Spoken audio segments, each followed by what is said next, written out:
This is gonna work. You have a page up.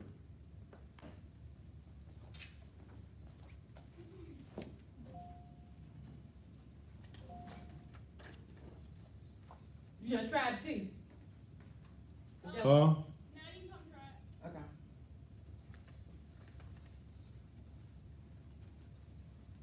I thought that was a venue one.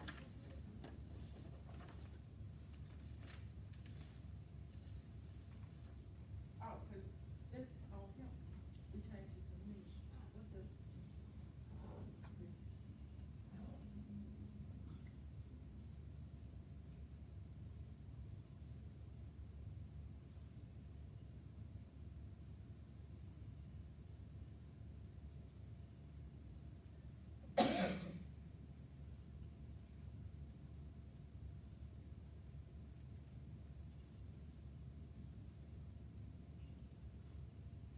See the ground is not updated on that.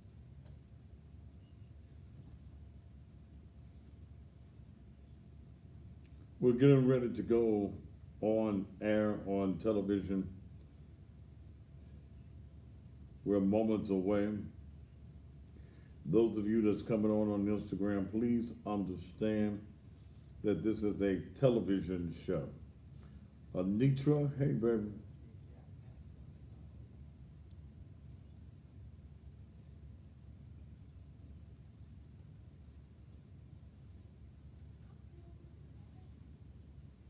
It's ready to be updated in our system.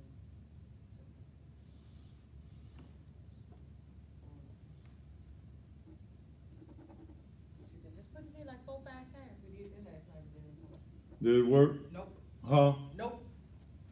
Uh, She didn't update it. Do what? They haven't updated it yet.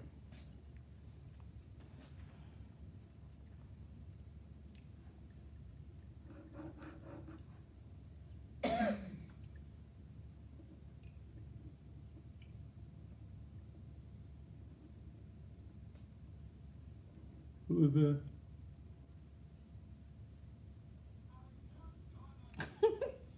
Don't put that shit on right on before me.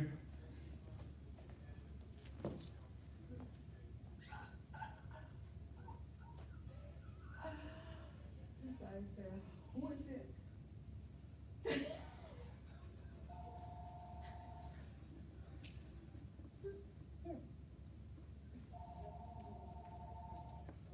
Is he on right when I go off? Yep. That's easy.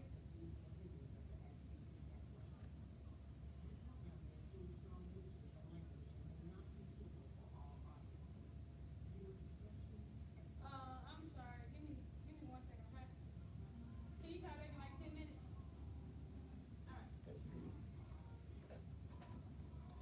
What's that? City council what? That's city council what, baby? 8-1. 8-1.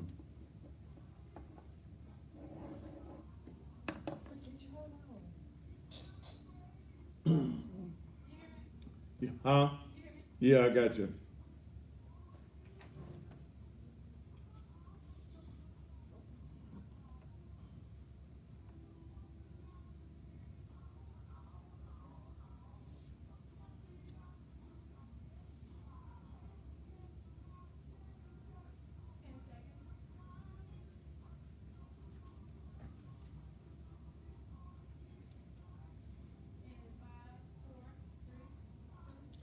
And just when you thought it was safe, it is absolutely positively not.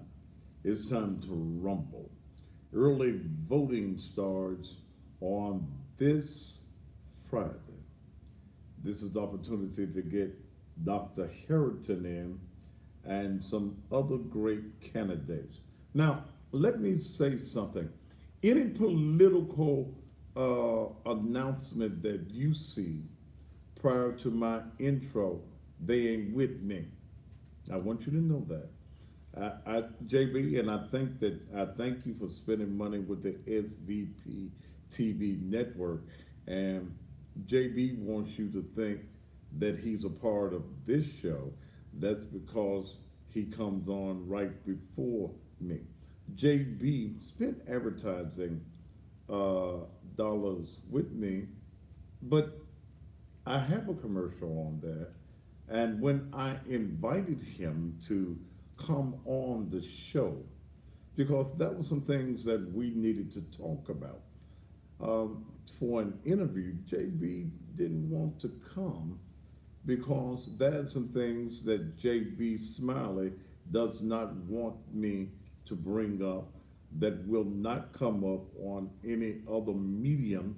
And I just think that there were some questions that he needed to answer, and I'm the only someone that's going to throw those questions out there. But I don't want you thinking that his advertising is associated with the Thaddeus Matthews show. Not that commercial. He got a commercial on here, but that ain't it. Okay, so much for that. Look, there are, let's see, early voting locations. 1, 2, 3, 4, 5, 6, 7, 8, 9, 10, 11, 12, 13, 14, 15, 16, 17, 18. And I'll be giving you those early voting locations. My priority is to make sure that Dr. Willie Harrington has the proper turnout. Okay, the proper turnout for his win. We want Dr. Harrington back in office. Now, again, as I talked about him last night, those preachers, those black preachers that have come out in support of Jim Strickland, I have an issue with them. I've got a name for them too. I got a name for those preachers who came out in support of Jim Strickland. You noticed that Jim Strickland did not have white preachers to come out and endorse him. So it always has to be the coloreds that go astray.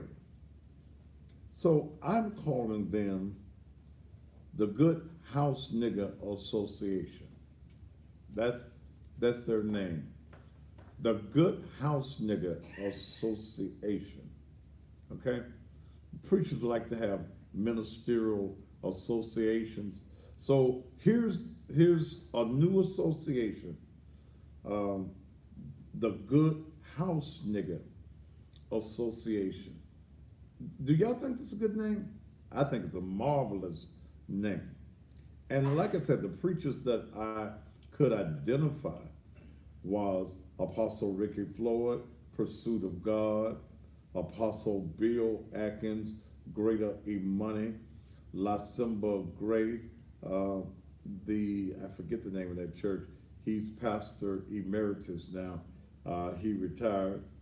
Bishop Henry Williamson of the CM&E Church, Brandon Porter of the Greater Community Temple Church of God in Christ, and a national board member of Churches of God in Christ International. Polo Wade Bryan just got to be the pastor, and he done joined the Good House Nigger Association. Leonard Dawson, Pastor James Collins. They are all members of the GHNA, the Good House Nigger Association. That's what they are. These are house niggas. These are the niggas that white folks say, you all right, you a gooder. That the white master is using. He using these boys, and they want to be used because they are getting the crumbs that fall from Master Jim's. That used to be them plantation manager's name. There was always a Jim.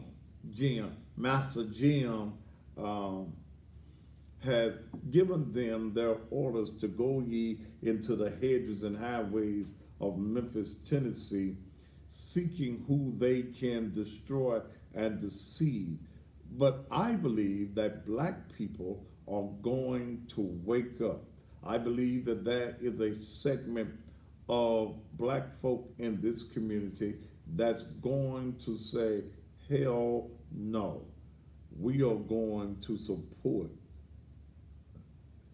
Dr. W. W. Harrington. So put that one all on your Facebook. That's a new name, the GHNA, the Good House Nigga Association. And if I'm talking about your pastor and you mad, who gives a damn? Your pastor is a good house nigga. Mm-hmm.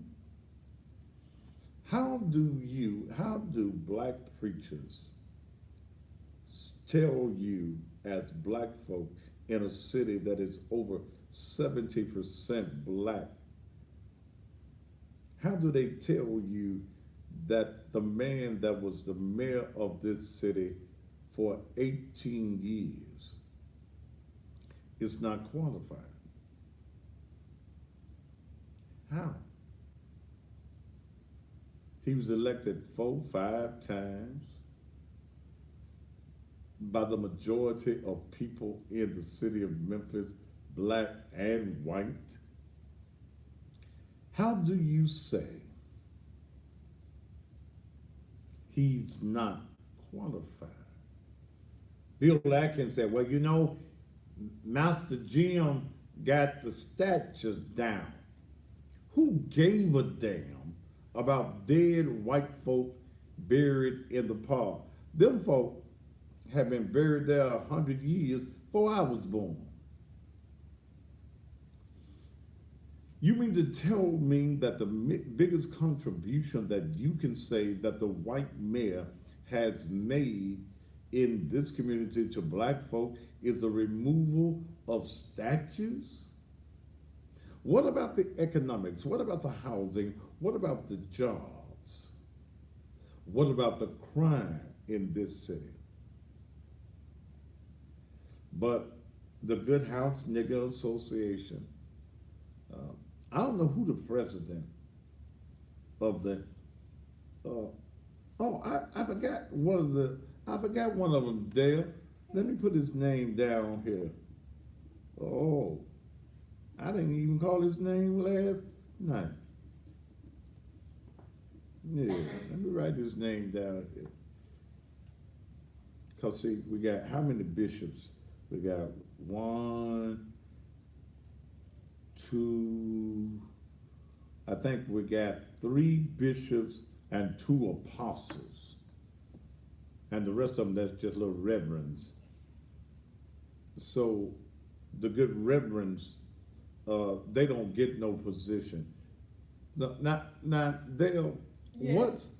what's higher, a bishop or an apostle? Huh?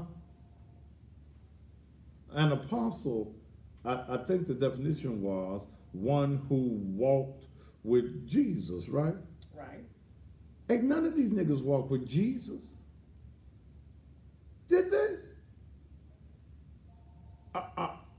Is that not the definition of the word apostle? One who walked with Jesus. Rick ain't walked with Jesus. He younger than me. Bill Atkins, now he a little older than me, but I don't think he old enough to have walked with Jesus. Then the one that I left off was Bishop Ed Stevens. So you got Bishop Ed Stevens, Bishop Henry Williamson, Bishop Brandon Porter. You got Apostle Ricky Floyd and Apostle Bill Atkins, and then everybody else, all them other little stepping fetches. Black preachers, a disgrace to black folk. And then when I see civil rights activists civil rights activist Bill Atkins came into prominence as a radio talk show host. He had been doing R&B back in the Steel and Bill days, but he came into prominence on WLOK after Dr. Talib Kareem Muhammad's passing. He was fiery. He cared about black folk, so he said. He said that we needed black leadership. He even fought to get Dr. Harrington elected. He and 6 others filed a federal lawsuit that changed the scope of politics in this city. Now these Negroes cooning. They stepping and fetching for Master Jim. And Master Jim is stepping and fetching for the developers downtown, the money makers downtown.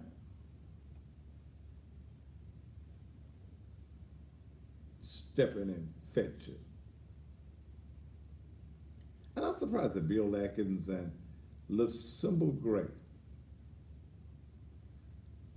with Jesse Jackson, one of the biggest civil rights swindlers in the world.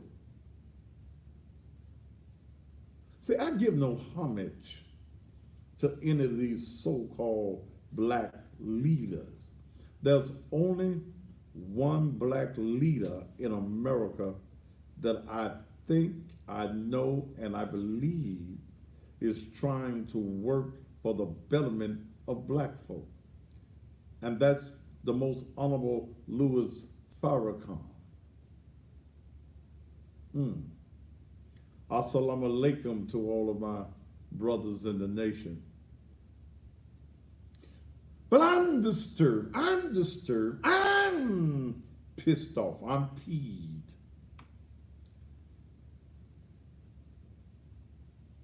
Somebody said Apostle Tony Wade. I don't know him. Was he one? See, some of them faces I didn't recognize.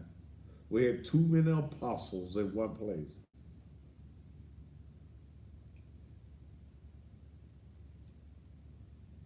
One who walked with Jesus. Okay. Negroes love titles. You want the holy titles. Bishops. But I'm going to do some digging while we're doing the early vote. I want to see what some of these Negroes have gotten from the city. The reason that they have become trailers. And Bill Atkins had the unmitigated gall to call Berlin Boyd a traitor.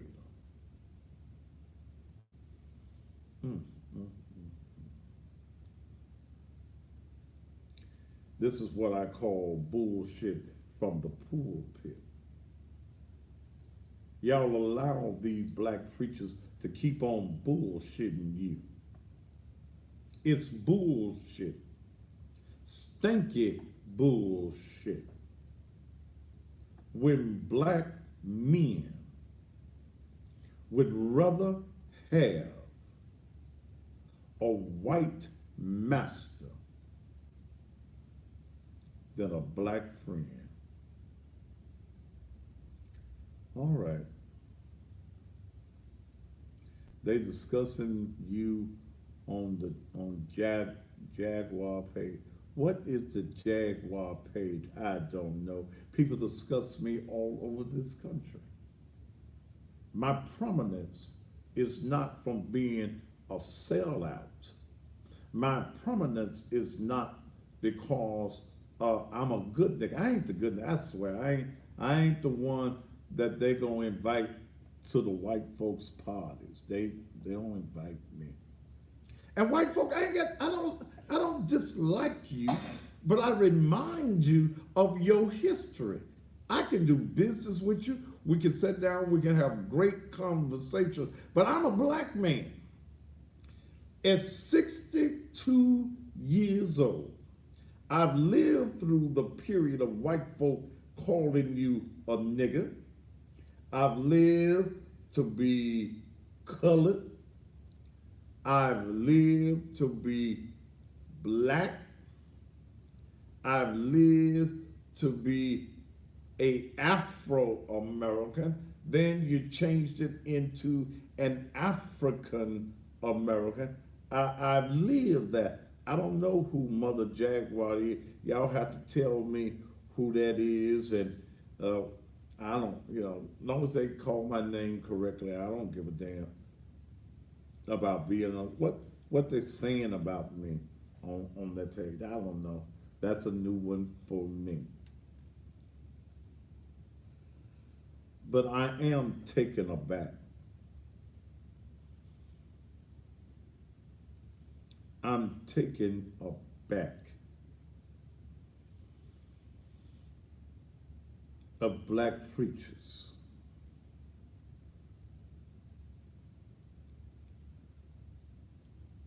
who are supposed to be leaders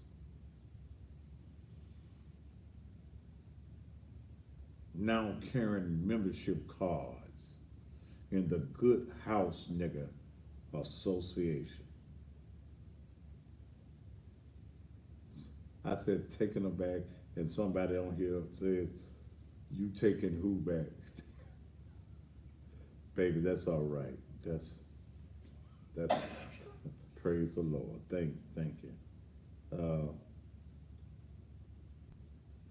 See, while your Negro preachers here were shucking and jiving Saturday for the master, I was feeding 317 individual black families. If any white folk had showed up, I'd have fed them to some Chinese folk, some Vietnamese folk.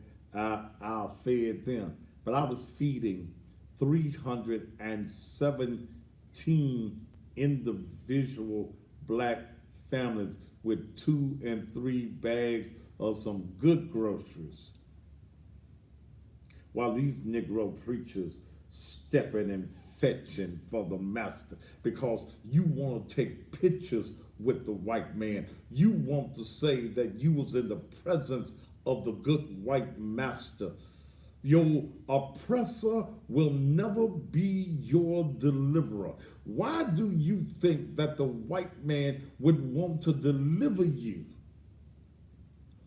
Because you bring votes. You keep him in power. You Negro preachers, y'all crazy. They had a preacher, and I saw it on social media today, that tried to outdo Jesus. Yeah, this Negro was going to fast. He was going to outfast Jesus. His ass in the undertaker shop now. His ass dead. He went without eating. I'm going to outdo Jesus. How you going to outdo Jesus? I'm going to fast. Jesus said, oh, you going to outdo me, huh? All right. Your starving ass finna be a small, they can put you in a little bitty casket now, because your ass finna die. You finna go on to the upper room. He in the upper room. That's where he at now. See, you black preachers shucking and jiving, running and hollering, oh, yeah, and I can hoop like the best of them. But that ain't what it is. It used to be a time that black folk could pride themselves in the leadership in the black church. But now, these niggas being bought for nickels and dimes. I wonder how much it costs to be a nigga in the Nigger Preacher Association. The Good House Nigger. Not just the regular one now. The Good House Nigger Association. Hmm. Hmm. They say he shut down every organ in his body trying to outdo Jesus. Jesus, I'm trying to eat every day. I ain't gonna try to outdo you. I'm going, I done ate today, and when I leave here, I'm gonna eat again. And in the morning, if you let me wake up in the morning, I'm gonna go and find me. I'm probably Brother Futrell. I'm gonna probably come down there and get some of them big pancakes that you had, some sausage, some eggs, and that drink that you don't want me to tell nobody that I had down there. Because it ain't for everybody. I'm special. Hell, I'm spoiled. I've been spoiled all of my life. You have to treat me like I'm spoiled too. Don't treat me like I'm regular people's. All right. I'm supposed to have two guests tonight. One of them ain't showed up.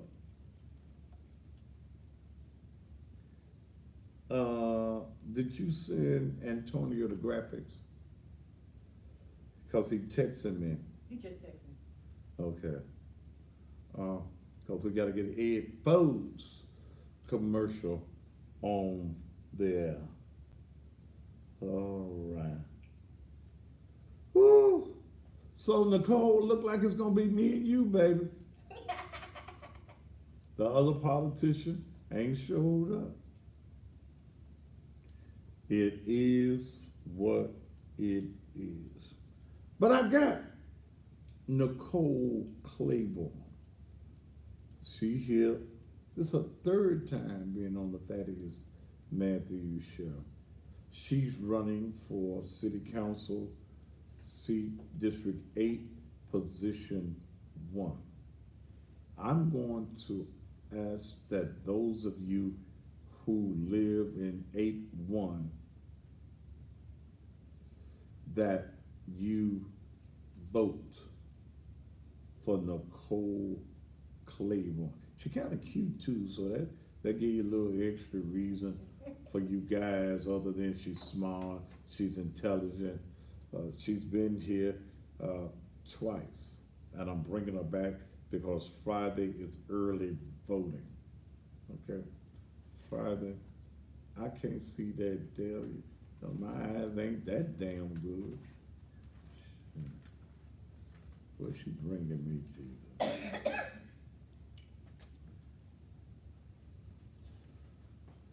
Okay, okay.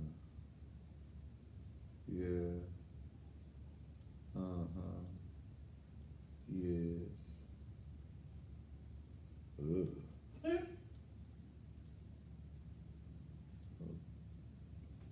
All right. Whew. Somebody said he still got to pay, but we'll still have somebody to pretty to look at someone smart. Yeah, she is pretty, man. Yeah, she pretty as she can be. And I know pretty. And I know pretty ugly when I see it too. But she's a very attractive lady, but she's smart. She's not a dummy. She's an educator. She's teaching our children. But she's smart, and she comes with some history. I'm going to bring her on after we take care of some commercial messages. I saw it blinking up there. I didn't know what was going on. All right. Okay. I'm finna do this, and then we're going to bring. I had Dr. William Stovall, I believe that's his name, running for city court clerk. Now, let me tell you other politicians who need a little punch. This close to election time, I'm negotiable. Okay? Y'all ain't got about 3 weeks. Some of y'all need an extra punch. Now, I'm negotiable starting at $1,000 to get you a commercial on. If you just want to come and spend 30, 45 minutes on the Thaddeus Matthews show and talk about why you should be whatever it is that you want to be. $500 cash.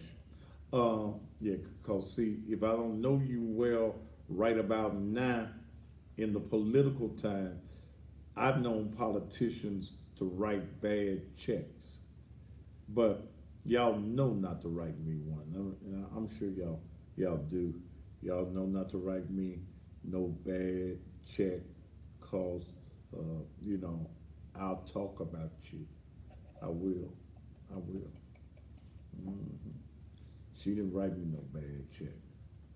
And everybody that you see on the Thaddeus Matthews show paid me. Nobody comes on my show free. Uh, you supposed to do it for community service. Community service don't pay my damn bills at all. And I'm honest with mine. Some folk gonna tell you that lie. I'm doing it for communities. No, no, I'm doing it to get paid. Praise the Lord. Amen. Touch your neighbor and say he's here to get paid. But this young lady, I've watched her the past few months. She's doing a marvelous job, and I like to see her win. Some would consider her an underdog. Okay, some people are saying that JB Smiley is the lead in the race. I don't think so. I don't think so. I don't think so. And I'll tell you why I don't think so when we bring her on. All right, let's take a commercial break and then we'll be back on the Thaddeus Matthews Show. Come on, baby.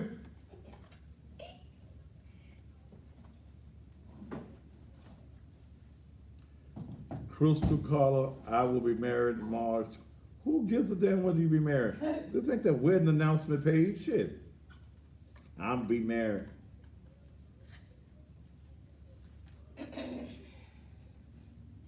Go on to the hot seat, don't be walking slow.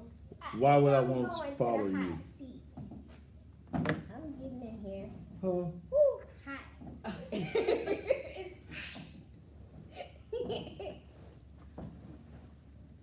Oh Lord. All right, brother. This ain't your follow you page, motherfucker. So your motherfucking ass is gone. Follow you, motherfucker. You ain't no goddamn body. Shit. These nobody ass motherfuckers be wanting you to follow. All you ladies follow me. They can follow your ass on off this page.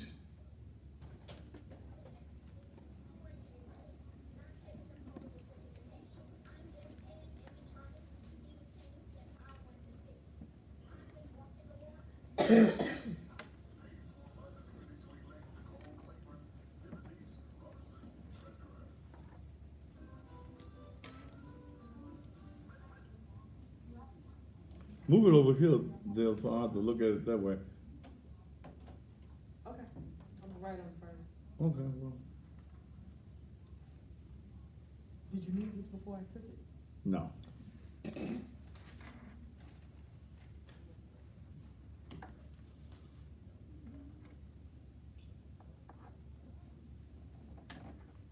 Ooh, dog. It's too many. You're not the camera.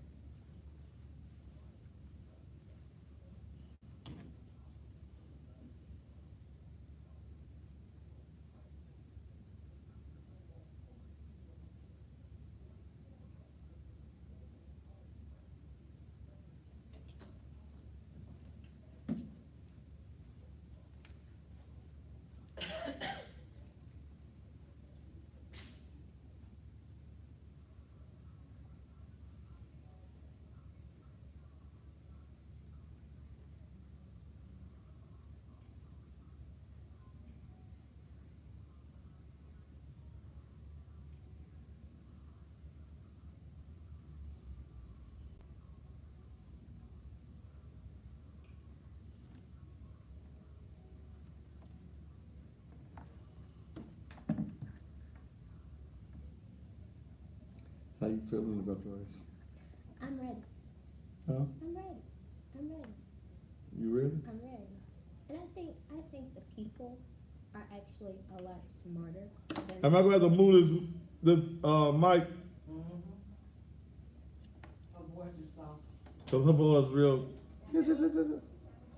Am I got to move this mic? Yeah. That's center in between y'all.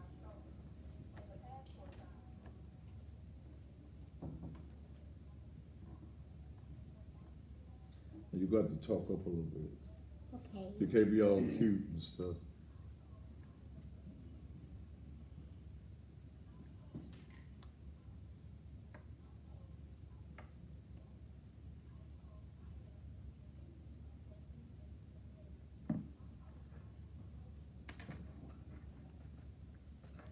I'm trying to get you more into this Instagram.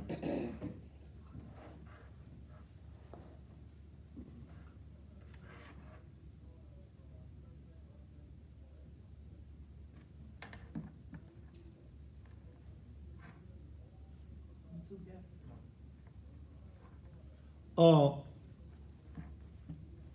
T, don't play that one no more. Play the other one. Don't play that one no more. Play the other one. Okay. Cause that was giving the April stuff. I don't know what I can do with this to get both of us in here. That's going to be about it.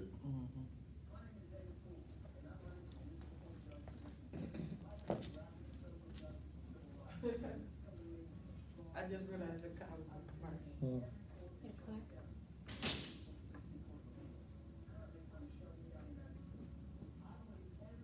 When you put that telephone number down at the bottom too. Okay.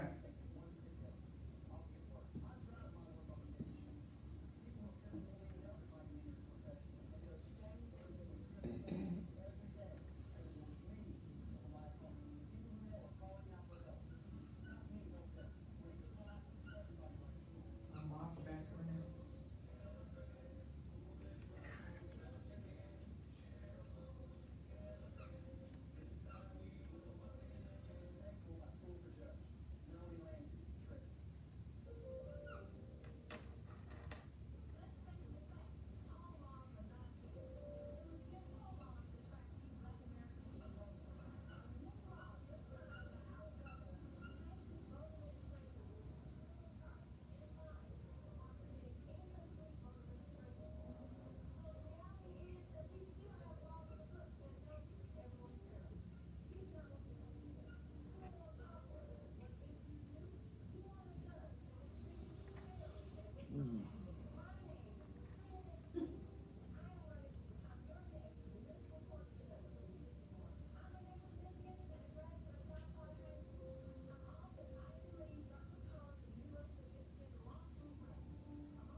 Okay.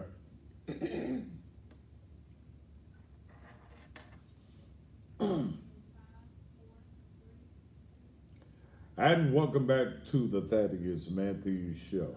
Don't forget, on tomorrow night, for the entire 2 hours, my guest will be Dr. W. Harrington. Many of you were upset, and I saw it on Facebook. He didn't debate. Why? Why should he debate? Who you gonna debate? Non-factors? Well, we just want to hear what his stance is. You'll hear it tomorrow night on this show. Dr. W. Harrington, former mayor of the city of Memphis, will be my guest. Why he leave? You will hear it from his mouth. Is he too old? Hell, you will hear it from his mouth. Hell, he runs every day. Hell, I ain't running no damn way. And I ain't answering no phones right now, so I don't know what the hell y'all calling me for. Okay? Hey, Nicole. Hey, how are you? I'm doing great. How's the campaign going? You've been here twice before. Yes. And a lot of stuff we'll go back over again. But how do you feel about the race? I'm ready. I'm absolutely ready for people to cast their votes and show Memphis that they are way swifter than a lot of other candidates give them credit for. Okay. why are you running? I'm running because I sat back and waited for politicians to do what everyone can see needs to be done. And I got sick of waiting because they weren't doing anything. It was the same old promises, same old people who've been groomed by politicians, and just the same old lies, and nothing was happening. So my grandma used to say, if you want something done right, do it yourself. So what can you, in running for City Council 8-1, what is it that you can do differently from any other candidate that's in this race now? I see that there have been a lot of promises made in actuality that a city council member really would be limited in doing. But what I can definitely say is that I would be on top of and only advocate for the funding in my district. I mean, a lot of times, people in positions have let things go by and not fought for the district that they're supposed to represent. Mm-hmm. So I would not be an advocate for letting companies come in, gentrification and all this stuff that's going on, and communities are losing. I would only vote for companies and developers who bring something to the table for those communities. That's the only way that they would be allowed to come in and get my vote. So you're saying that, and again, your district covers what areas? You split Memphis in half, literally. It is the whole left side. There's Fraser, Raleigh, North Memphis. Come down, you have some of Central Gardens, Harbor Town, South Memphis, go over to Whitehaven, go all the way over to Hickory Hill. Okay. So you go all the way to Hickory Hill Street, or Well, what's your? actually, some of Shelby, some of the state line, like behind it, just a little Okay, bit. Yeah. okay, Mhm. okay. So what do you think is the need of the people in your particular district? They need funding. They need representation, and they need somebody who isn't just going to bow down and go with the mindset of the collective few who keep reaping benefits and everybody else is losing. The communities need money. Okay. Money that has gone other places instead of being evenly distributed. Areas that have already received money and are already okay are still getting more money. Okay. And other communities are completely being neglected to the point where they're labeled as blighted, and then developers can come in for a little bit of nothing, buy up everything, and then move people out. And when you come back, you won't recognize the neighborhood at all. So where would this funding come from without the increase of tax dollars? Where would the funding come that would bring these things and these ideas and concepts that you have for the district into place? Where would the money come from? Actually, we would have to prioritize. A lot of money is spent on things that I personally don't deem to be a necessity. Crime, poverty, and economic development, those are necessities. Some things can take a back seat until these other issues are fully addressed with the money. So what do you say to those developers and those who put money behind certain candidates that says, well, let's continue to build up the infrastructure of downtown Memphis. Let's not worry about these other areas. They blighted in a way. The folk there are not up to par of the living of downtown. We need to have a good riverfront. We need to have more buildings, more hotels downtown. What do you say to those individuals? I say, why can't it be inclusive? That's like the 3.0 plan. It is designed to help certain areas, and again, just totally disregard to those developers. I would say, I think the people in those communities deserve just as much of a chance to redo their neighborhood as anywhere else and bring Memphis all up on the same level. It shouldn't be this area is beautiful and this area is blighted. You say that on one hand, but then you come in and you buy that area. So it's like, that's by design. So that you can be an opportunist, get that blighted area for a little or nothing, then develop it too. When we look at Memphis, we look at one of the major issues in Memphis is the crime problem. As a city council person, what would the areas be as a council person that you would address? Crime is a huge issue, but crime also ties into poverty. If people don't have jobs, if they don't have a livable wage, if they are not afforded the luxury of a quality education, all that plays a part into crime. Okay. So there would have to be efforts made, like you said, all these developers that are putting all this money into downtown. What are they bringing to the area? In their plans, they should have to reveal that they would bring something to the community, like jobs, not just low-paying jobs, not the promise of jobs, but something that would actually benefit and boost the economy, not just a reduction in taxes for them. So, in your area, and those areas that you named are high crime areas, Yes, they are. what would your concept be on community policing? What is your concept on the increase of police officers?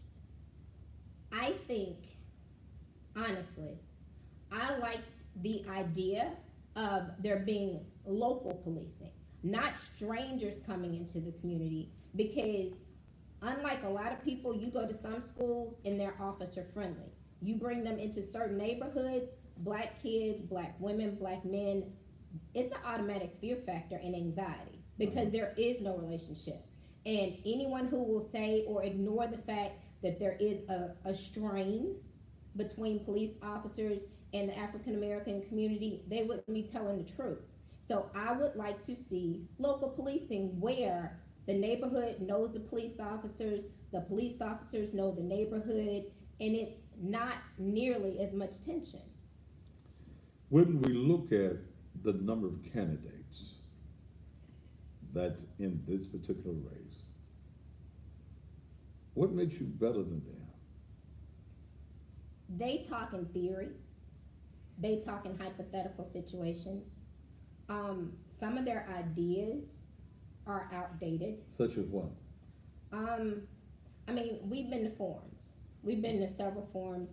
I've heard the same stories. Some of them speak on what they've been doing actively for 40 years, what they've been doing actively for 30 years. And in my mind, I'm looking at, okay, well, if you've been doing this for 30 and 40 years and things are looking like I'm seeing them, then you couldn't be my candidate. Okay. Because obviously, whatever you're doing, it may have had some change, but it hasn't had enough of an impact over 40 years to make a difference. Okay. So to me, that wipes them off the table.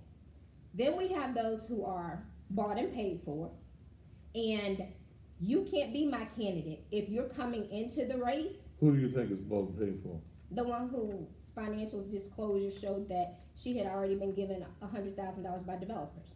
You're speaking of Jerry Curry. Yes, sir. Okay, so you're saying that candidate Curry is bought and paid for by the establishment?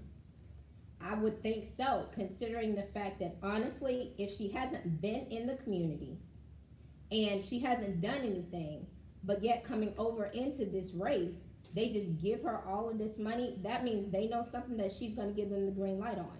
And in these forums, she said she's earned that money, she's a banker, she's private, nobody knows what she does.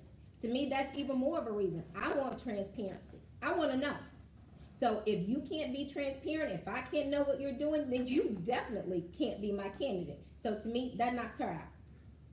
What about JB Smiley? Whew. In these forums I've been in, all 3 days I heard a different story from him with the same question. The question of, it's a question of integrity, or should I say the lack thereof. I try to keep my mouth off candidates, even though in the video I said I was going to address it because he had kept referencing me in public places, walking up on people that he didn't know knew me, saying things, and I let it ride. But honestly, integrity. He has not been honest about where he lived. And every time that question was brought up, he changed it. First it was he was from South Memphis. Then it was, oh, well, I moved around. Then it was, oh, well, you know, I'm from all over. I got a new house. But the thing that I think disturbed me most was when it was revealed about the police. Because honestly, there are people who do have legitimate issues, have been assaulted, and it's a serious situation. Well, let me fill the community in on this. And I invited, JB Smiley got to the place he would not answer the phone when I called. I have not talked with JB Smiley in months. His advertising that he purchased on the program came to me through one of his handlers. I am disturbed at the fact that he will not address the integrity department. And this is the reason I'm urging you not to vote for JB Smiley. In 2017, JB Smiley was running for county commissioner. While riding the streets of Memphis, a police officer pulled him over, a white police officer. I think he was speeding. In addressing Mr. Smiley, the officer, the norm, your license, registration, blase, blase, blase, blase. When Mr. Smiley finished his conversation with the police officer, and he was allowed to go on, Mr. JB Smiley then calls the news media. 2017 was a period where there were blacks going through issues all across this country with white police officers. So JB Smiley says that he was in fear for his life. He felt threatened by the police officer. He said that the police officer said some things that we later found out were not said. When he was on the news for several days. Now understand, this buys a candidate free advertising, free media. He's on the TV, he's talking about he's been discriminated by police officers. Then the body cam comes up. The body cam comes up and shows that the police officer was very gracious, very nice to him, was not intimidating, did not have his hand on his weapon, and let him go. In other words, JB Smiley lied. Why did JB Smiley lie? Just like them damn statues. He thought he could excite black folk racially and that they would vote for him based on the fact that he had been discriminated. You late, Mr. Stovall. 7:45? No, that ain't what I told. That's the message I got. That's the message they gave you wrong. Okay. But he lied. He lied, and the reason he lied was he wanted black folk to feel sorry for him. I cannot support him. I cannot endorse him. His money that he paid for advertising is good for advertising. Good. That's money, and I spent that money. But at the same time, do we want a person on the council? And I tell people when they advertise, you can't buy me with your advertising dollar. If you are crooked, if you're doing something that is phony, if you are fake or you're fraud, then I got to deal with that. That's what I do. JB Smiley is not worth your vote. Do not give your vote to a man that would lie on the police for no reason. There was no reason, and the body cam footage showed that he's a liar and that he does not have integrity. he's a liar. And if he'll lie about that issue, then he lied about the fact that on his registration, which is criminal, on his voters, that thing y'all have to fill out, what y'all call that thing? The petition. The petition. He said that he lived at 901 Mississippi. That is not where he lives. He lives, I forget the address, but he lives on Kendale. It's in the district. Why did he lie about where he lives? I pulled the records. He bought a house February 14th of this year on Kendale. JB Smiley is not an honest candidate. I'm endorsing, I'm supporting this young lady, Nicole Claiborne. Nicole Claiborne even comes with a name, Claiborne. If you're familiar with the Claiborne homes, it was your uncle. It was her uncle that those homes are named after. I met her, and I forgot I even met her about, what was that, 5, 6, 7 years ago? It was 2010 when I was fighting. 2010. It was before I knew who you were. Before you knew who I was. Knew to be scared. Have some reservations, but I'm not scared of you. How come? Why would I be? I just wear this face. Oh, I got folks scared of me. I'm not one of them. Oh, kind of bust my bubble right there. But she came to me, and I didn't know who she was either. Thank you. But she came to me back in 2010 when I was on radio only at that time. And she popped up. I think you popped up at the radio station. Someone told me, they're like, I was actually trying to get people to sign petitions to To do stop what? what they were doing, because they wanted to change the name. Okay. And I was saying that my uncle, that name was given to the development in honor. He had nothing to do with the fact that they had let the area go down and deteriorate, and it had become crime infested. So I was signing petitions, and there were some black gentlemen at the time, I think it was Danvers on Union. And they said, you need to talk to Thaddeus Matthews. And I said, who? And somebody Who? told me how to get to your radio station. Okay. And so I pulled up, and I took a deep breath, and I walked on up the stairs, and I rang the doorbell. And you were on the air. And you said, what you want? Who are you? Okay. And I told you.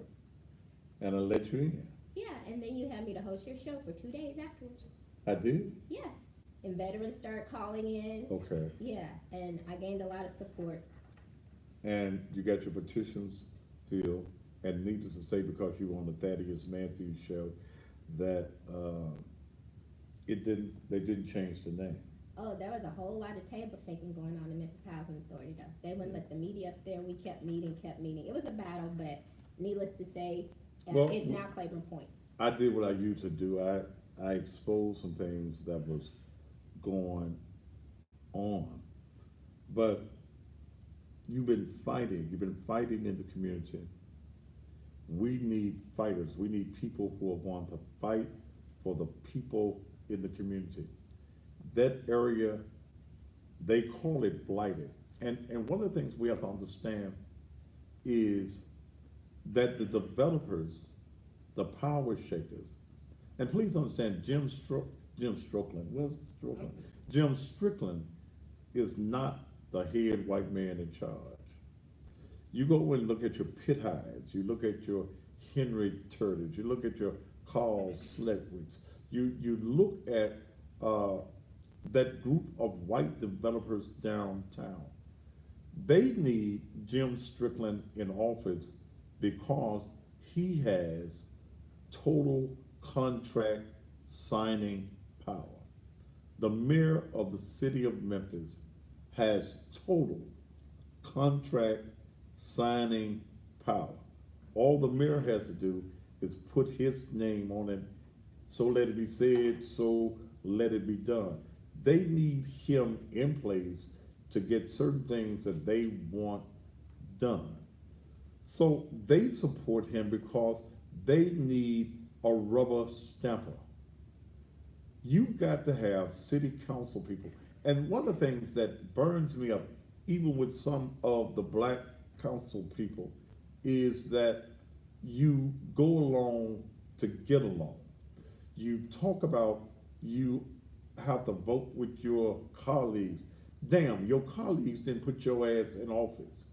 We need people there that are going to fight for the needs of the people. In fact, see, nothing should happen. And I got very upset when they did the Crosstown deal, when they did the old Sears building.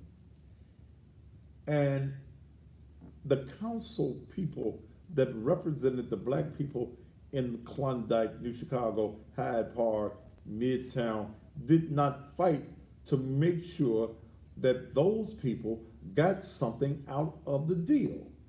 The vote should not have ever went down with black city council persons going along with the deal.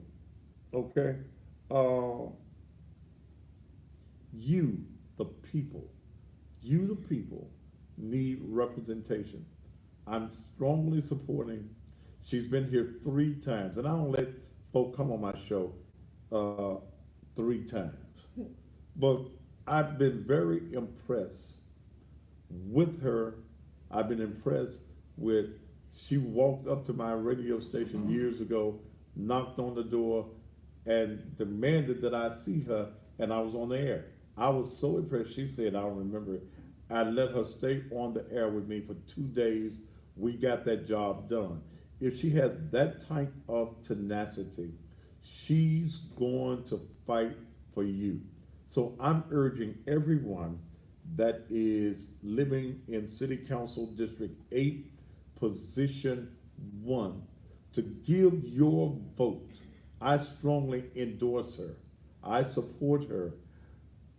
Go and vote for this young lady. And there are those who think that because they have more money that they can defeat her. Well, right now, with all of the ballots that's out there, there's a larger audience right here, right now, watching me here and on social media than all of those ballots, more than those ballots could get to any individual. Vote for Nicole Claiborne. I think she'll do us good. There are those who are worried about you. Oh, I know. There are those who want you to pull votes one way so that their candidate gets in.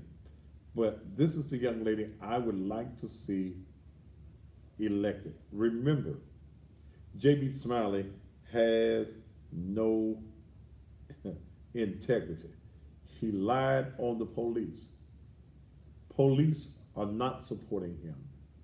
He could not even go before the police board when they do their little endorsement with the Memphis Police Association because he lied on the police. The footage of the body cam proved that everything he said was a lie. In fact, I don't know why he wasn't charged with filing a false report, which he did. Okay. Nicole, is there anything? 2 minutes. Look into that camera and tell these people why you should be elected. I'm Nicole Claiborne, running for City Council, Super District 8, Position 1. I should be elected because I will fight for those who have not had the opportunity to have their voice heard.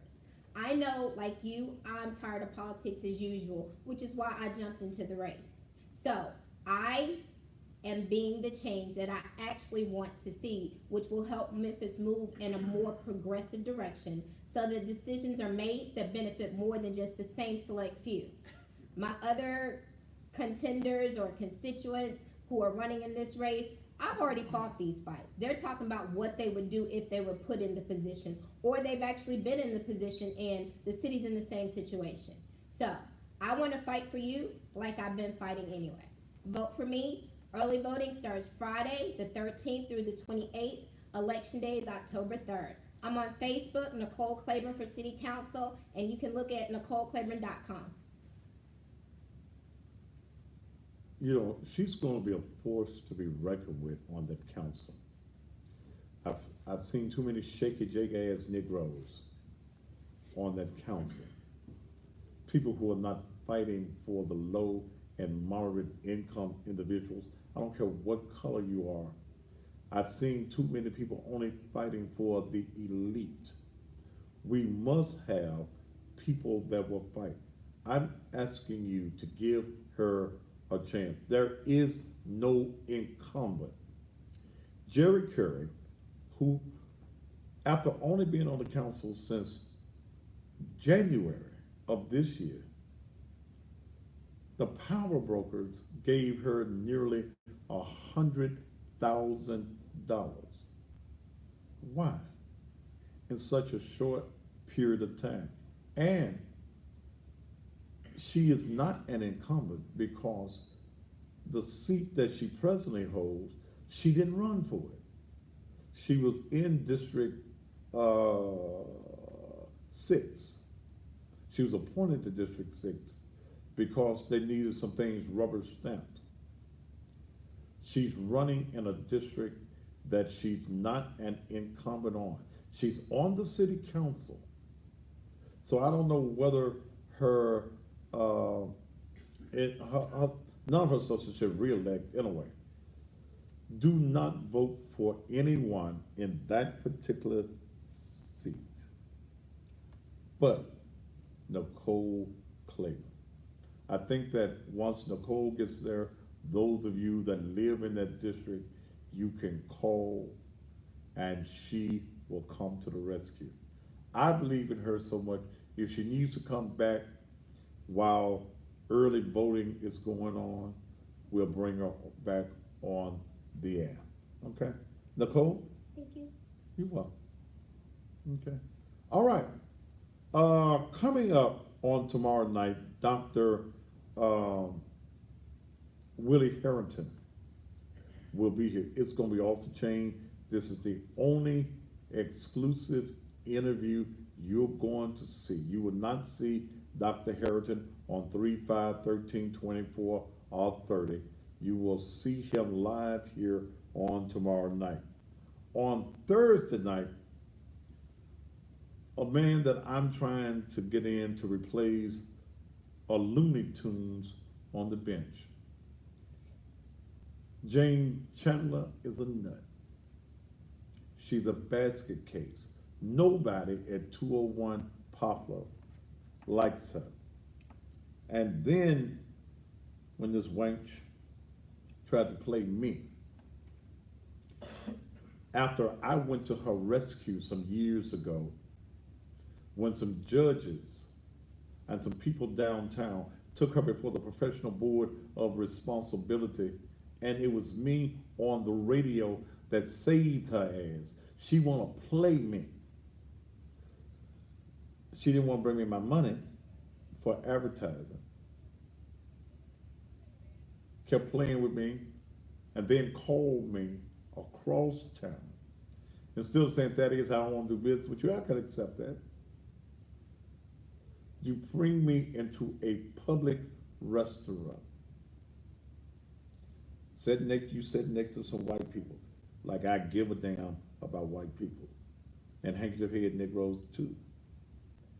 I guess she already joined the Good House Nigga Association with them black ass preachers. And then you go Facebook Live and you tell folks you're gonna pay me with a cross and some holy oil. She did that, Jay. And before I knew it, I said, bitch, are you crazy? You done lost your damn mind? I cussed judges out too. Wow. With Then she started a cross. She started putting crosses on everybody's table in the restaurant. Was she trying to voodoo you? I don't know what she was doing. I threw the cross across the room. Ooh, I'm Jane Chandler. Didn't nobody know who she was. She's a Looney Tunes. She crazy. But now, since I am endorsing and supporting David Poole, she done bought a billboard on the interstate. It's only one of them 15-second billboards. She's buying radio advertising. Are you spending the money, Jane? But we're going to show you that you're about to go into retirement. You spent 24 years on the bench. You crazy as hell. with your big wide kneed ass. But you crazy as hell. And we need someone in the, that's Division 3 that got good damn sense. All right. Thank you, Nicole. Thank you. Coming back after commercials, Dr. William Stovall, running for city court clerk. And when I looked at the list, probably the only someone that's got some experience. I'm looking at people who have been city council persons. How in the hell, what the hell do they know about being the clerk? We'll talk with Dr. William Stovall right after these commercial messages. Thank you. Thank you, doll. See you on the campaign trail. Yeah. You got workers at most of the polls? I gotta get that in order. That I do have to do. I gotta take care of that. We have to have the paperwork in tomorrow. Okay. Yeah. You got Glenview? Glenview, the one in Whitehaven off of, I think it's Mitchell. Abundant, you got Abundant Grace? Got Abundant Grace. Riverside. Yeah, you got, High Top or IHOP or whatever it is. A-Top. Okay, Okay. their numbers are good out there. Okay, make sure you cover that one. Okay. Glenview, the one on Shelby Drive. Was it Abundant, is that, yeah, Abundant Grace. Cause this is the list of, I know, Here are 18 of them. Abundant Grace, you need to hit, where you got limited dollars, Anointed Temple of Praise, this was my breakdown. Dave Wells, what's And your it, and date? it, and it had like from the highest turnover rate all the way down. Send me a copy of that. Okay, okay, Okay. okay, thank you. All right, I will holler at you. All right. Hey, how you doing? Nice to meet you. You got one of your brochures? Yeah, I know that's the hot seat. Ready to get grilled, huh? Pastor, you don't have no towel, you don't mind to take mine off? Take it off, man. Shit. It gets hot. Yeah, In fact, the people like to see you come. yeah. That's what I'm talking about. You got one of your, yeah.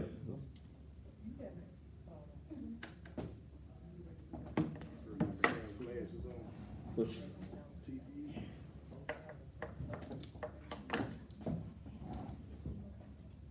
How you been making it? Yeah? Man, I'm holding on, man. Did you ever get my video? Yes. Okay. Hey, T, make sure we run his commercial. Make sure we run his commercial right before him coming on. They kept sending it to me in a Google file, Okay. and I couldn't get it open. So I finally got it yesterday.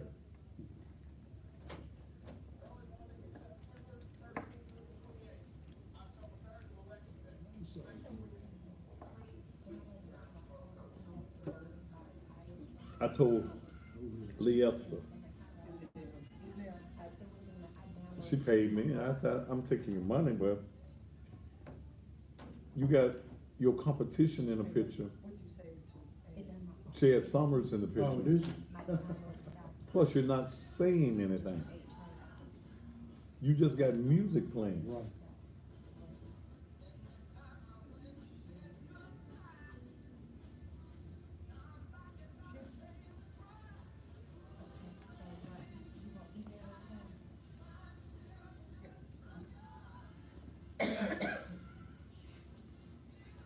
I want you to address, because someone downtown in the clerk's office, because they pushed that, someone was pushing for Joe Brown. And I got a call, I found out what it was about when I talked to Barbara, that they walked you out of general sessions? No, I just was unappointed, you know, that's just Okay. part of any elected official have the right to appoint and unappoint. Right. But, Ed and I didn't meet eye to eye politically anymore, so he elected to unappoint. Right, well, I know. I think But the they- formality is that you go back to your office, get your belongings, and make sure there's no issue. You may Okay. have a deputy or somebody Okay. escorting you to that, not walked out, got thrown out, let you fight him or something like that. It's a common procedure. Okay.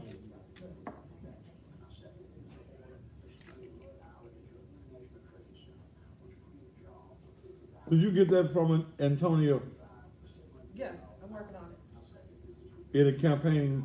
He wants pictures of him in the streets and stuff. I'm working on it. Oh, okay. Did you get from Nicole Huh? did you get that from Nicole yet? What? The list of the turnout, What? the voter turnout according to But you percentage. just showing. Oh, I hadn't looked at it. Okay, it's in your email. And you want to see? Hey, you want to see me win, baby? I just told her, Tell me. I'm Since it's mine. in 7 days. 7 days? 6 days. Yes. You see me? I just told her, I said, I meant to bring you something tonight, but I was trying to get here. You know, Oh, you could have been a little bit late to bring me some money, baby. I could have found something to say until you got here. But Oh, baby. just Tuesday be fine. Okay, Is that the day? That's the 17th? Or is it Monday? what is it, Miss Dale? If you get it Monday, you can see me. Okay. I got you. I know you got me. Got Hell, I just be needing it.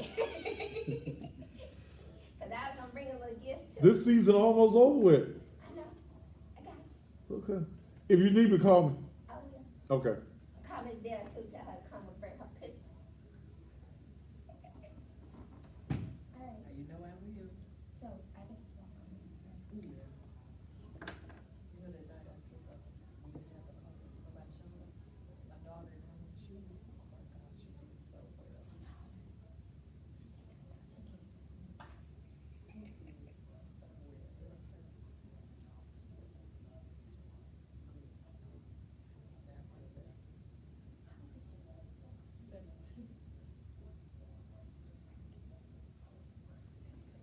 Okay.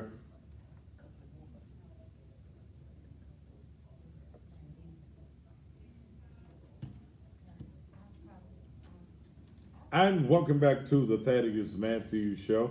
And my guest is, in fact, Dr. William Stovall, who is running for City Court Clerk. Dr. Stovall, welcome to the show. Thank you. And what you a doctor in? Higher ed administration. Okay. PhD Okay. from the University of Missouri. So you ain't no heart surgeon? Or? No, I'm not. Okay. Couldn't do operations if I had to. I've never met you formally, so where the hell you come from? Where have you been? What is it that you've done that qualifies you to run for the clerk of the city of Memphis? Well, started in education. Speak up just a little bit for me. Started from an educational standpoint, I have a PhD I earned a PhD from the University of Missouri Okay. in Columbia, a master's from Mississippi State University, and a Bachelor of Science from Mississippi Valley State University. My work experience in Memphis in particular, I moved here in 2008 as vice president of Lemoyne College. Oh, okay. And then from Lemoyne College, had a political appointment under the Otis Jackson administration at the time, to become chief administrative officer of General Sessions, court clerk's office. Okay. And from there, the political opportunities continue to escalate, and here now running for city court clerk. So then you have experience as a clerk. As chief administrative officer, yes, I know how the clerk office works. Okay. Of course, you have to Okay. be elected to be the clerk. Okay. So this is my first run as, in terms of being elected. But So- in terms of the clerk work in the office, Okay. the CAO, of course, of many of the offices do most of the 95% of the work for the clerk. So Okay. supervising, for example, General Sessions was 120 employees that supervise on a daily basis, 15 judicial courts Mhm. that we oversight, had clerks in and took care of the paperwork, collected court costs, fines, and fees. So the entire operation of the General Sessions Court Clerk was under my auspices. So, as clerk, what if any, changes would you make in the clerk's office? Well, there's three issues that I like to address in the city clerk's office. Okay. One being greater access to the clerk's office. I feel that there should be more opportunities for patrons to be able to pay the court cost fines and fees that's not at 201 Poplar. Uh-huh. So I propose creating satellite offices throughout the city, North Memphis, South Memphis, whatever. So is there only one clerk's office now, and that's the one in 201 Poplar? It's the only clerk's office for full service. Okay. The rest of them, they are calling satellite office are in precincts.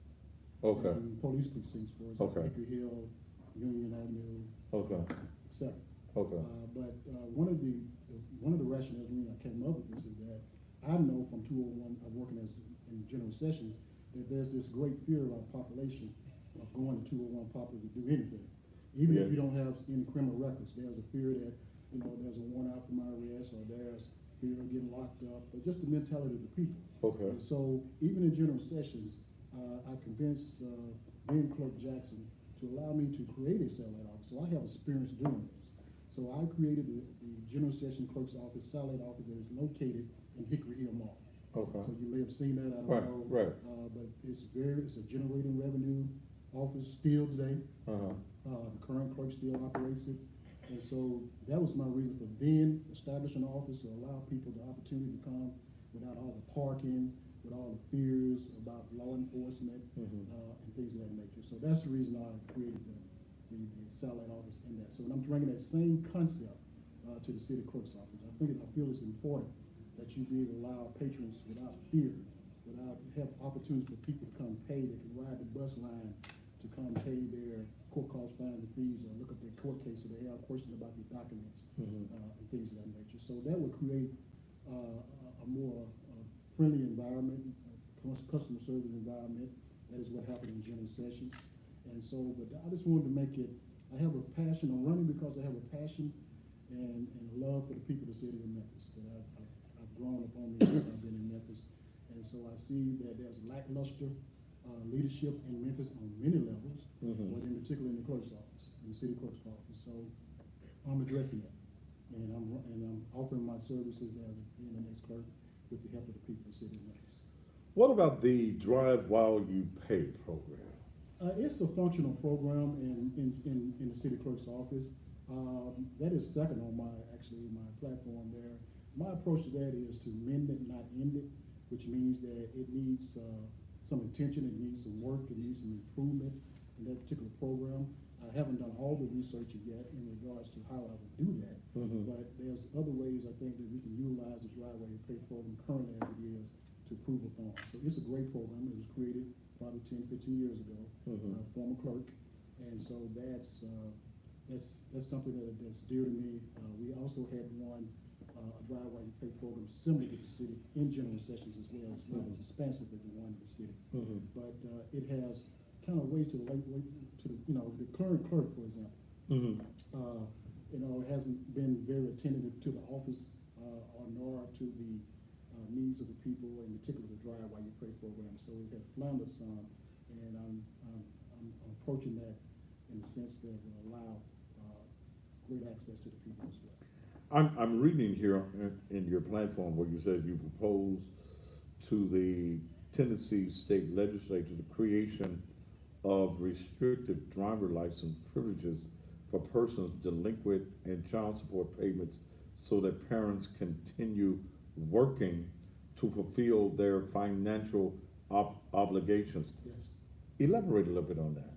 Well, currently, this is one of the major driving violations, restricted revocation of licenses. For Okay. individuals, and particularly in the black male population, but it's for everyone. It's not only males, it's females that are on child support as well. Mhm.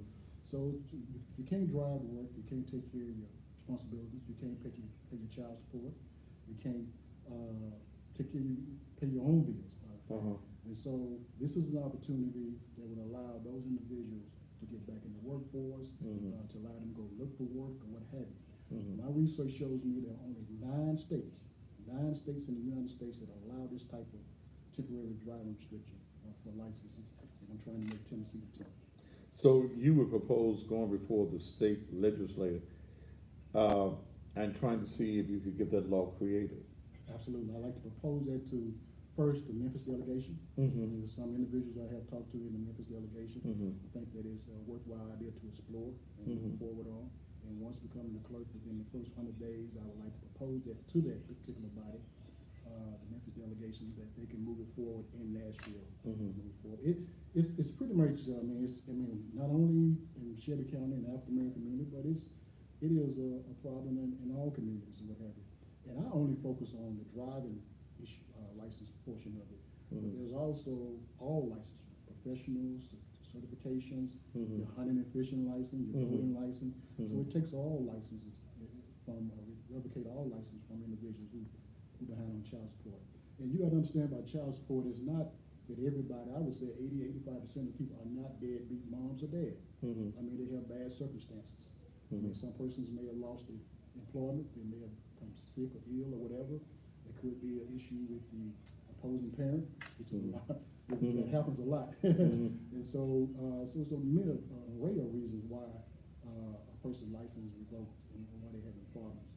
But the state doesn't recognize it. They have no way of assessing, I guess, everyone's problems or whatever in the state. But if you have a bill, some legislation that's before it's in the state that allow you to get restricted driving period for 90 days, 120 days. I've seen some through my research. There's some 150, 160 days in terms of driving period to a person that's able to address the issues. And then we'll find out who the deadbeats are. You know, Okay. if you deadbeat, you deadbeat. You're not going to try to look for a job. You're not going to try to improve your circumstances. And so that weaves out those 85% of good people who are just caught in the system versus those who are just playing the system itself. When I look at the list of candidates in that race, there are several well-known names, such as Joe Brown, such as Myron Lowry.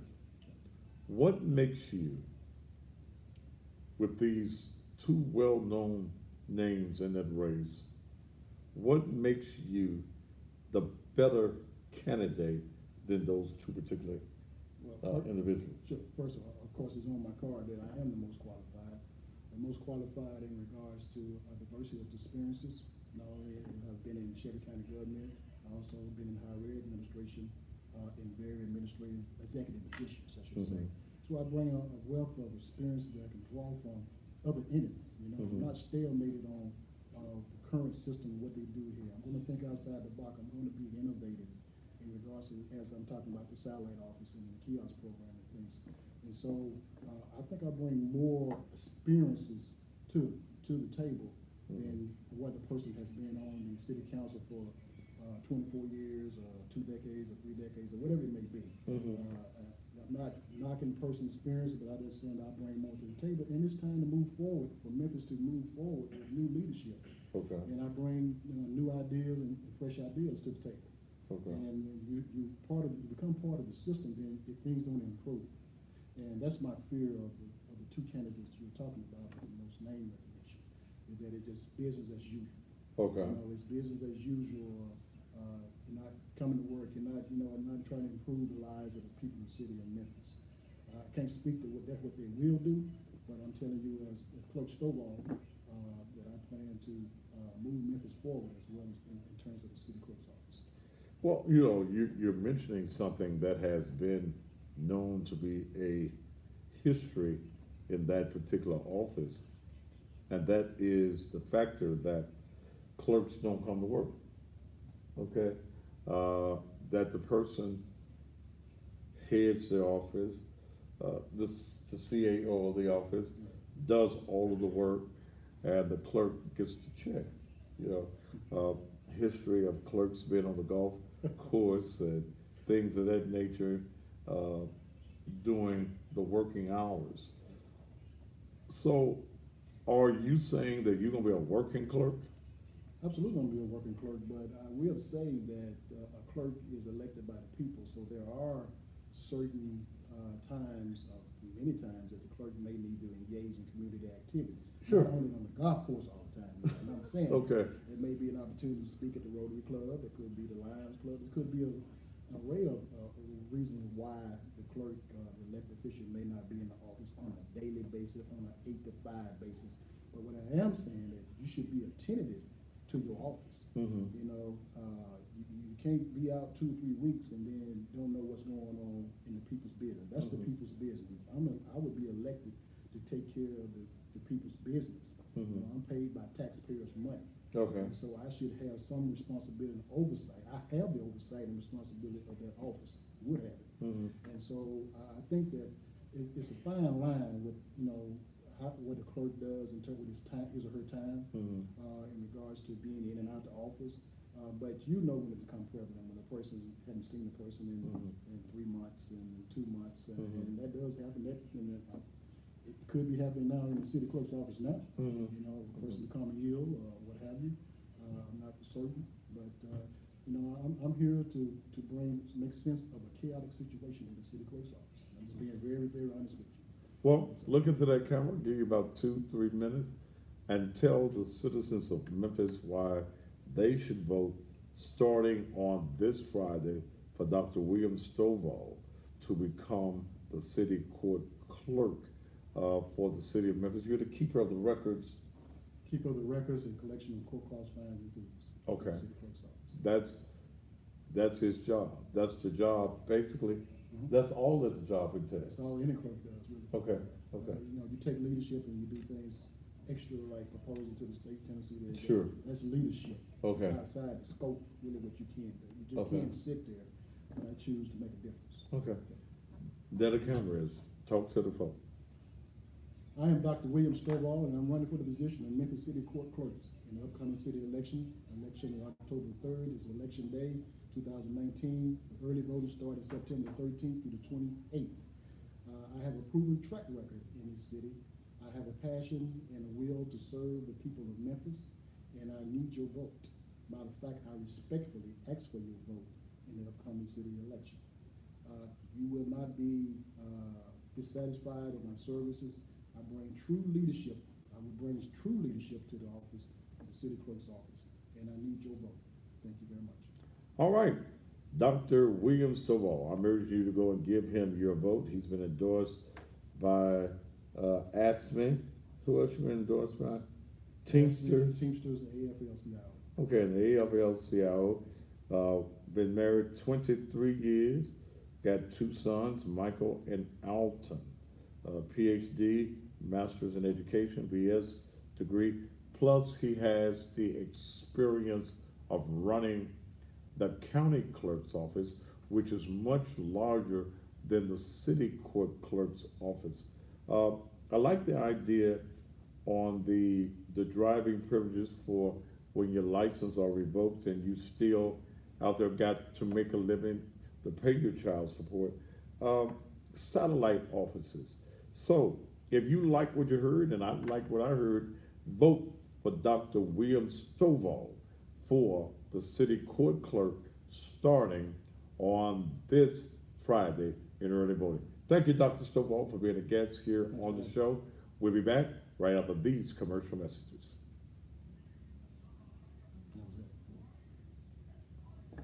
All right. Thank you, Doc. I appreciate your support. Yes, sir. Okay. We'll keep pushing you. Okay. All right.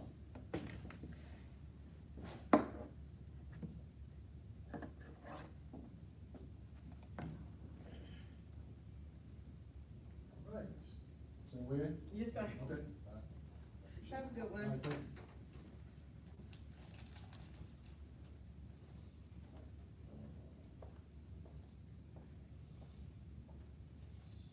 I would not be doing politics Friday night. I'm gonna tell y'all that already.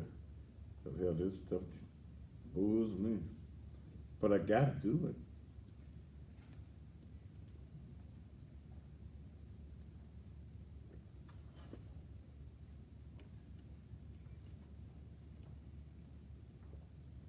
The hell is Thugger?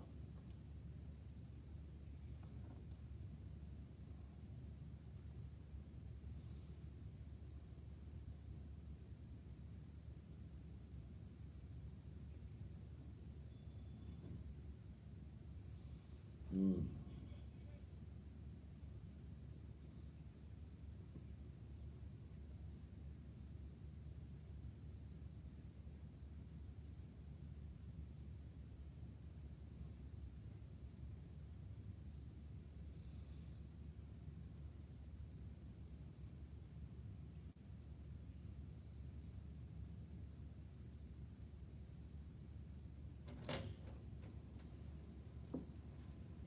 Dale, come get this chair here out the way.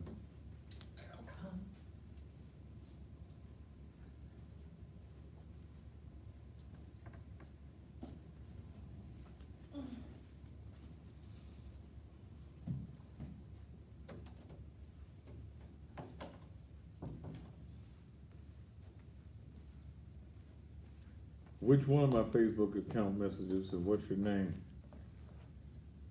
Are you the guy with the streaming things?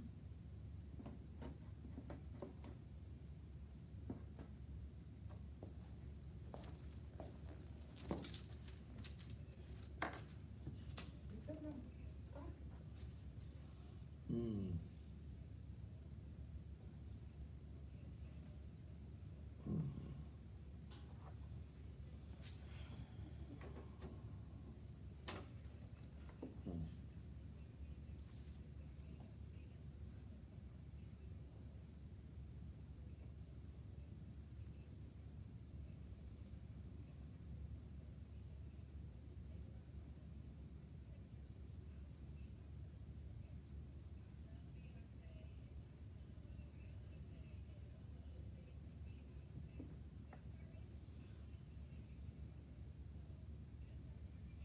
Which one of my accounts, Bill Jackson, did you put it in?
Those are pictures you sent in?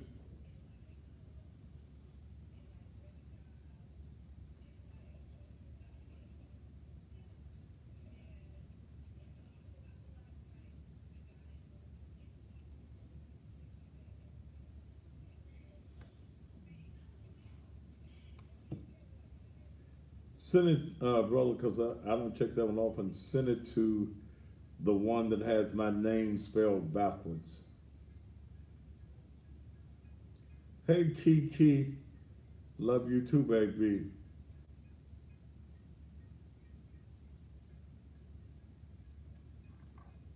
The public figure. That's a Thaddeus A. Matthews and Dale.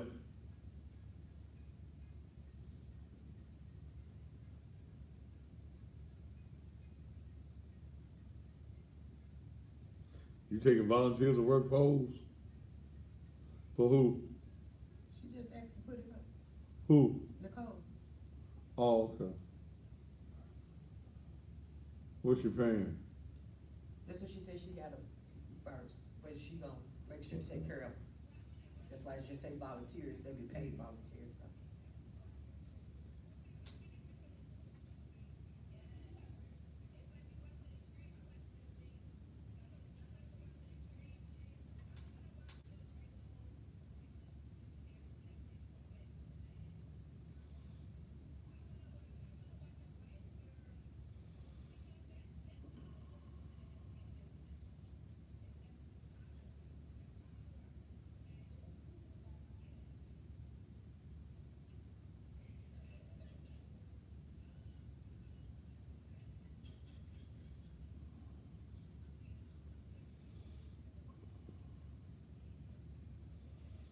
We'll send it to the other account, the one with my name spelled backwards. I always check that one.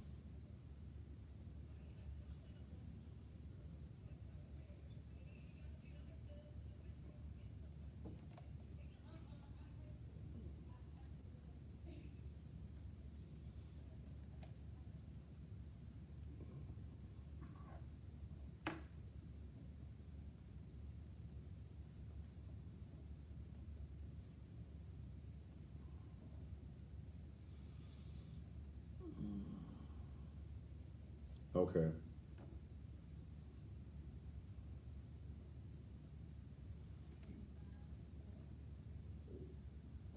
And welcome back to the Thaddeus Matthews Show. Make sure that you tune in tomorrow night. Dr. Willie Harrington will be my guest. We will deal with a gamut of things. Why he left office. What's his plans for right now? What's his plan on crime, economic development? I will not be opening up the phone lines on tomorrow night, but I am going to make a Facebook post on tonight where you can suggest questions. Don't mean I'm gonna ask them, but if it's fair, decent questions and something that I'm not going to be covering, then I will allow you in my Facebook page to submit questions once I put that post up. Now, there are 18 early voting locations. Abundant Grace Fellowship, 1574 East Shelby Drive. Those of you in the Whitehaven area, that should be your spot. The Agri Center International, the Anointed Temple of Praise on Riverdale, Bellevue Baptist, that's out on Appleton Road, Bellevue Fraser, which is at 3759 North Watkins, Bergclair Church of Christ, 4536 Summer Avenue, Dave Wells Community Center. Those of you from North Memphis, you know what Dave Wells is, 915 Chelsea. Glenview Community Center, 1141 South Barksdale. Greater Lewis Street Church, 152 East Parkway, this Parkway and Poplar. Greater Middle Baptist, 4982 Knight Arnold. Mississippi Boulevard, 70 North Bellevue Boulevard. Mount Zion Baptist Church, 60 South Parkway. Raleigh United Methodist Church, 3285 Powers. Riverside Baptist Church, 3560 South 3rd. The Shelby County Election Commission downtown, 157 Poplar, Second Baptist Church, 4680 Walnut Grove, Solomon Temple Missionary Baptist Church, 1460 Winchester, and White Station Church of Christ, 1106 Colonial Road. Now, remember that any of these locations, it is not according to your precinct. Any area that you find yourself in, go and vote. Those of us that are supporting Dr. Harrington, we want you to massively go out on this Friday. The election will be won in the early voting. The early voting is where you will win. There are races that I will be supporting and endorsing in the judges races in Division 1, Latrina Davis Ingram, and I'm going to have to get her on the program. David Poole in Division 3. I'm supporting those two individuals for judgeships. Naturally, W.W. Harrington,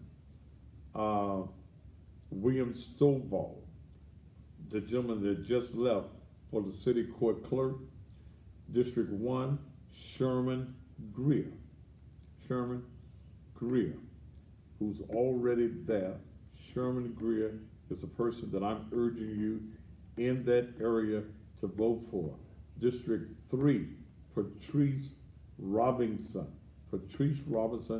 District 3. District 4 is Jamita Swearingen. In District 6, no doubt you already know Ed Ford Sr., and I should have his commercial on the air on tomorrow. District 7, there are 9 people in that race. 9 people. And the only person that came to me and wanted to do business with me is someone that I've known for a long time. And that's Tony Green Cole. Tony Green Cole. That's who I'm supporting in that race. Nobody else even approached me about advertising on the Thaddeus Matthews show. And my thing is this, hell, if you don't support me, why in the hell would I support you? Okay? Why would I support you? Those of you who are running for office, you need an extra push in your race. You need a commercial. I'm negotiable right now, above $1,000 and beyond. I ain't got nothing less than $1,000. But you got about 2 weeks left. 2.5 weeks. Early voting is through the 28th. It starts on the 13th. It's through the 28th. Some of you ain't got no money. I'm in the business of making money. So I'm negotiable. Okay? If you want to come and just have an interview like Dr. Stovall, $500. That ain't no money for a player, is it? You running for office and you ain't got $500. Well, I got to get poll workers. You knew you needed poll workers all this time. And some of you will try to make the mistake of trying to cover all 18. Now, if your big money group, then you can cover all 18. But if you're looking for our areas, there are certain areas that I would recommend that you put your poll workers at. Now, those of you who are going to be poll workers, don't take your job so serious that you're fighting everybody else. You fighting the oppositions. Somebody running for the same office, y'all got a hate war going on. Y'all all getting paid the same thing, getting the same little chicken sandwich. Okay, that's normally what they get, some chicken every day. So, and chicken good. I like fried chicken too. So that's normally what you get on a daily basis. But those of you who put that number up there, Dale, because I can't think of it offhand. Um, Call me, okay? I'm still taking monies. Let the church say amen. I still am taking montees. Some of y'all need a boost in your races. I don't care if I already got somebody's name up here in the race. If you think you the better candidate, then you need to come on TV and say, well, look, uh, I'm better than Jamita Swearingen. I'm better than Patrice Robinson. I'm better than Sherman Gray. She ain't gonna bring me no money because her handlers ain't gonna let her, Rhonda Logan ain't gonna let, her handlers ain't gonna let her bring me no money. Okay, we'll meet again. I'm better than Nicole Claiborne. Then we don't know you better unless we hear what your platform is. This is the largest television audience in the area. Okay, this is the largest. I got social media, I've got TV, I got the radio. No other black man or woman has all of those platforms to get your message out. So come on. And even what I'll do for the radio, if you ain't got no money for TV, it's a doorbell ring. Like you the Ursha, huh? Right. Yeah, you ain't the Ursha. She getting up. I know I just heard it go ding in my ear. If y'all ain't got, I'll give you radio.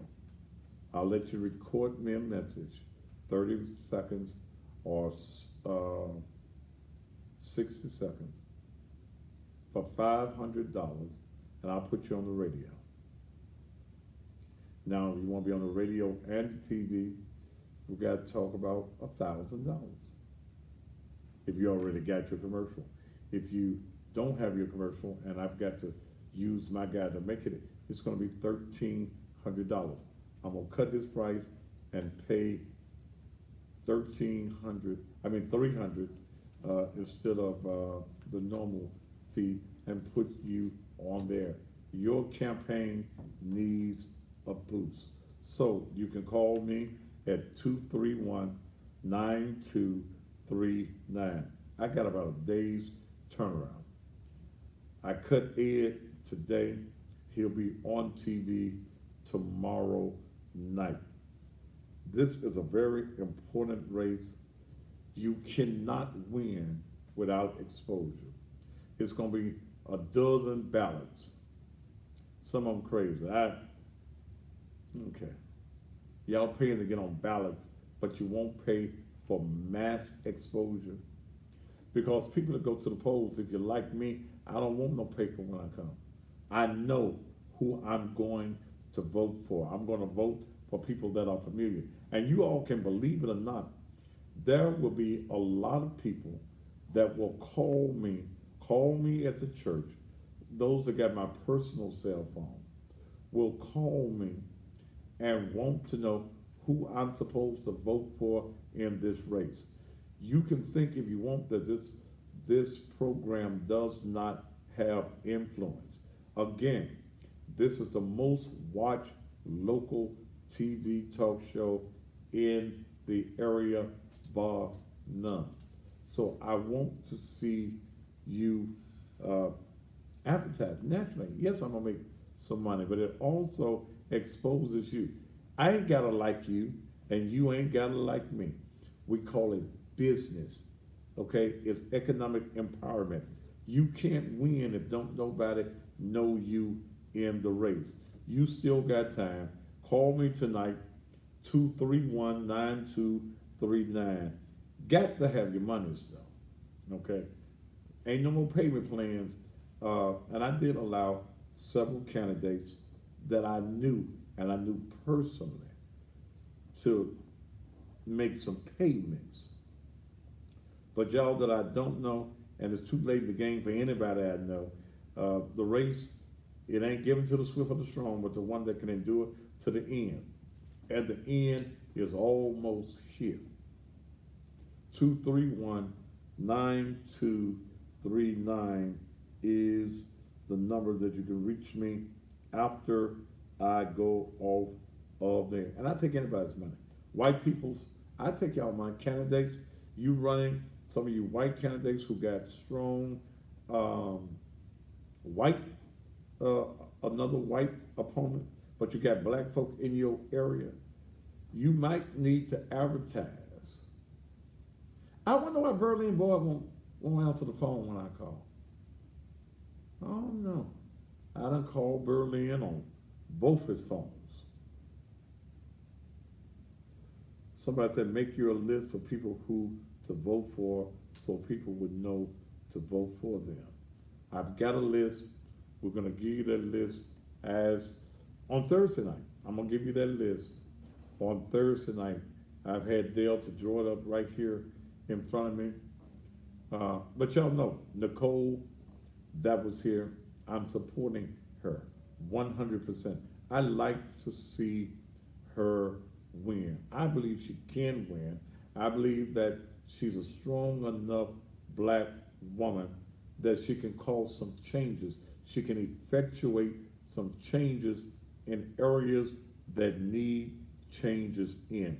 She's been on this program now 3 times. If I need to bring her back one more time doing the early voting, I want you to get out there and vote. And you know Dr. Harrington must have your vote. Do not let the members of the Good House Nigger Association, them black ass preachers, do not allow them to make a decision for you. They only got one vote. And I'm gonna pull their voting history on tomorrow. You like that name, Steve? Yeah. All these Negroes in the Good House Nigger Association, they don't even live in Memphis. So I guess they try to set up chapters of good niggas. Okay. I think I heard Bill Atkins lives in Fayette County.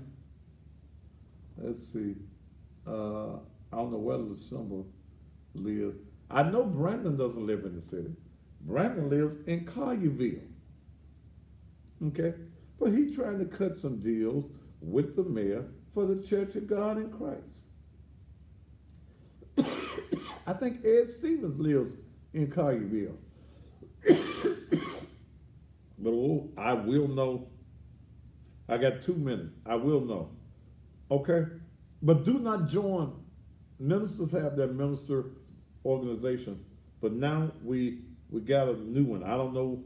I guess they meet on Saturdays at Jim's place. The Good House Nigger Association. That's what those Negro preachers are that's out there endorsing. Oh, excuse me. Let me see what y'all sending me before I go off the air.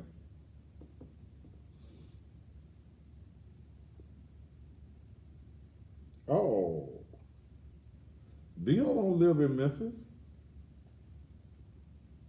He lives in East Tennessee. 446 Falling Creek Lane, East Tennessee.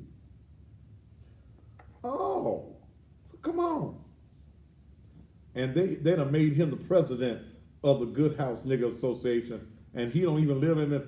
You ought to, at least if you're gonna be the good nigger trying to tell the other niggers where to go and vote, at least you ought to live in the city, man. He can't even vote in Memphis. We'll talk about it, and you know I'm gonna ask Dr. Harrington tomorrow night, why these Negro preachers done turn on you, Doc? And you gonna hear the answer straight from his mouth. Ladies and gentlemen, it's been a pleasure.